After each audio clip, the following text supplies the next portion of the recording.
The snow had fallen heavier than usual in Maple Hollow, a town so small you could walk from one end to the other in under an hour, and so close-knit that every face was familiar. People left their doors unlocked. Neighbors shared homemade pies over wooden fences. It was the kind of place where you'd think nothing bad ever happens, until something did. 8 years ago, on a quiet winter morning, 5-year-old Joshua Coulter disappeared from his front yard. One moment he was laughing, bundled in his puffy red jacket, building snow mounds and chasing his breath like little ghosts. The next gone. No scream, no sound, not even a single trail in the snow to explain where he'd gone. His father, Ethan Coulter, remembered that morning like a recurring dream he couldn't wake up from. He had told his son, "Just 20 minutes, Joshy. I'll be right back." But by the time he returned with a warm cup of cocoa in hand and a smile, the yard was empty. Now, 8 winters later, that cocoa still sat in his memory, half sipped, frozen in time. That morning, Ethan sat hunched over a worn oak table, the surface buried under folders and faded police reports. His fingers, calloused from years of odd jobs, trembled as they traced over typed witness statements that led nowhere. Outside, the wind howled like it remembered what had been taken from him. Across the room, his wife Claire was dusting shelves that had already been cleaned, wiping down memories that refused to leave. They had become experts at filling silence, she with cleaning, he with obsession. "You're still going through those?" Claire asked softly as she passed by, laundry basket in hand. He didn't look up. Detective Palmer said they had 2 new tips last month. Claire didn't reply. They both knew those leads would likely dissolve like all the others, into smoke and heartache. Joshua had been their only child. A red-headed whirlwind of laughter and questions, always asking about planets, dinosaurs, why snow was white. His disappearance had ripped a hole in their lives that time refused to stitch shut. There had been search parties, helicopters, bloodhounds, national news coverage. For a few days, Maple Hollow had become the center of the country's sorrow, but the media moved on, the search teams left, and the world forgot. But Ethan and Claire never did. A knock at the door startled Ethan. He stood slowly, joints stiff from hours of sitting still, and opened it to find Harold Stevens, his neighbor of nearly 2 decades. Harold was a tall, gray-haired man with sunken eyes and a voice like gravel. He had lost his own wife and son a decade ago in a house robbery. Since then, he barely spoke to anyone, living alone in the same quiet house across the street. "Morning, Ethan," Harold said. "Sorry to bother you. That snowstorm knocked down part of your fence again, blew it right onto my yard." Ethan apologized immediately. "I've been meaning to fix that. I just haven't had time to buy a new welder." "No worries," Harold replied with a thin smile. "I patched it up. I had the tools out anyway." Ethan hesitated. "Thanks, you didn't have to." Harold shrugged. "I was already outside working on something." Ethan nodded, but the comment stuck with him. As Harold turned to leave, Claire came in from the backyard, cheeks flushed red from the cold. "Was that Harold?" she asked. Ethan told her what happened, and to his surprise, Claire smiled. "We should invite him over for dinner just to say thanks." Ethan frowned. "Now. Yes, now, we've become ghosts in this house, Ethan. It's time we rejoin the living. You saw what this search has done to us. You barely sleep, I barely speak. Maybe it's time we sit with someone who understands loss, too." Ethan didn't answer right away. Harold had always been strange, but kind. Maybe this was what they needed. Maybe, just maybe, a human connection would thaw something in their frozen world. "Okay," he said finally. "I'll go invite him." Outside, snow had started to fall again, light, persistent, like whispers returning. As Ethan approached Harold's house, he noticed something odd. The sound of hammering echoed faintly from the backyard. Curious, he followed it, and that's when he saw it. Harold, hunched over an old doghouse, adjusting something inside it. It was the same doghouse Harold had built for his German shepherd, Rex, a dog who had died years ago. The sight of the structure sparked something in Ethan's memory. Rex had died long before Joshua disappeared. "You still keep that old thing around?" Ethan asked with a smile. Harold stiffened slightly. "Yeah, Rex was a good dog. I like keeping it as a reminder." Ethan nodded. Grief made people hold on to strange things. He knew that all too well. "I'm actually building a new kennel," Harold added, gesturing to a nearby structure, "thinking of getting another dog." Ethan blinked in surprise. After all these years. Figured it was time. Something about Harold's tone didn't sit right, but Ethan smiled anyway. "Claire and I would love to have you over tonight, dinner at 6. And if you need help with that new kennel, I used to breed dogs, remember? I can lend a hand." Harold paused. Appreciate it, I'll come over tonight. As Ethan walked back to his house, that strange feeling lingered. Something was off, but he couldn't quite name it, not yet. Across the street, Claire was already setting the table.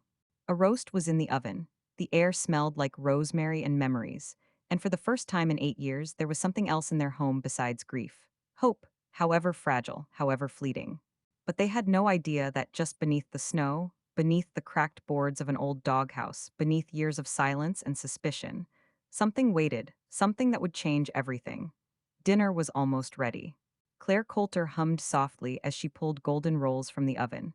The house smelled like rosemary, pot roast, and something they hadn't felt in years, anticipation. She hadn't set the table this nicely in a long time. Real plates, not paper, candlelight flickering in the corner of the dining room. Ethan entered from the snow, shaking the cold from his boots, holding 2 bags of groceries. He said yes, he announced. Claire's face lit up. He's coming. Dinner at 6, Ethan confirmed. Said he'd come over after finishing some work in the backyard. He's building a new dog kennel. Claire blinked. A dog after all these years. Ethan shrugged, placing apples and carrots on the counter. That's what he said. Even mentioned getting a puppy. I offered to help him finish the kennel. Thought we'd swing by a local breeder afterward. Claire paused, her hand hovering over a bowl of salad greens. That's unexpected, but good, right? It means he's trying to rebuild something. Ethan nodded, though a part of him remained uneasy. Harold Stevens wasn't exactly the warm and fuzzy type. He had kept to himself since losing his family in that break-in 10 years ago. But people changed, trauma rewrote personalities. Maybe Harold was finally thawing too. Still, something about that old doghouse bothered him. As Ethan prepped a tray of drinks, a flicker of movement outside the window caught his eye. He looked up to see Harold crossing the snowy street toward him. But something was different. He wasn't carrying tools or supplies, just his gloved hands in his coat pockets and that same tired, guarded expression. Ethan opened the door before Harold could knock. Change of plans, Harold said. Just remembered I already have something this morning. Won't be able to go to the breeder. Ethan frowned. Oh, that's fine, we'll still see you at dinner. Harold nodded quickly. Of course, 6 o'clock. And with that, he turned back into the snow. Ethan closed the door slowly, something unsettled crawling up his spine. Harold had just said yesterday he wasn't sure what kind of dog he wanted. Now he suddenly had an appointment with friends. What friends? Still, Ethan brushed the thought aside. Grief made people strange, it was probably nothing. Later, as Ethan drove to the store, he found himself trailing behind a familiar blue sedan. Harold's, heading not toward any friend's house, but toward Northwood's kennels. The breeder he had just invited Harold to visit with him.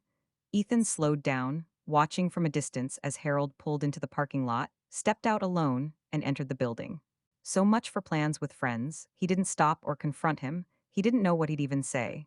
Maybe Harold wanted privacy. Maybe he didn't want to be judged for doing something hopeful. But still, the lie was strange. By the time Ethan returned home, snow had started falling again in fine, slow flakes. Claire was chopping vegetables in the kitchen, humming to herself. Back already? She asked. Ethan nodded. I saw Harold at the kennel. Claire paused. The breeder. Yeah, Ethan replied. He went alone, after telling me he couldn't go because of other plans. Claire frowned but didn't say much. Maybe he just changed his mind. Maybe, Ethan muttered, but the strangeness lingered. They didn't have to wait long to find out more. Just as the clock struck 4 p.m., Harold's car pulled into his driveway across the street. In the trunk, a large metal kennel. Inside, what looked like a German shepherd. Ethan watched from the window, trying to make sense of it. That was fast, Claire whispered beside him. He must have picked it out already, Ethan said, but even that didn't make sense. Buying a dog, especially one as smart and high-strung as a German shepherd, usually took time. You met the breeder, the dog, you filled out paperwork, signed forms. It wasn't the kind of thing you did in 20 minutes. Outside, Harold struggled to haul the metal crate through the thick snow. The dog inside barked and shifted, making the task even harder. I'm going to help him, Ethan said, already pulling on his coat. Claire nodded but didn't stop him. Ethan jogged across the street, calling out, Need a hand. Harold jumped, startled. His eyes darted toward Ethan, then the crate, then back again. No, no, I've got it, he said quickly. I'll see you tonight. The sharpness in his voice hit harder than expected. Ethan hesitated. All right, he said, backing away. Just thought I'd offer. Harold didn't respond.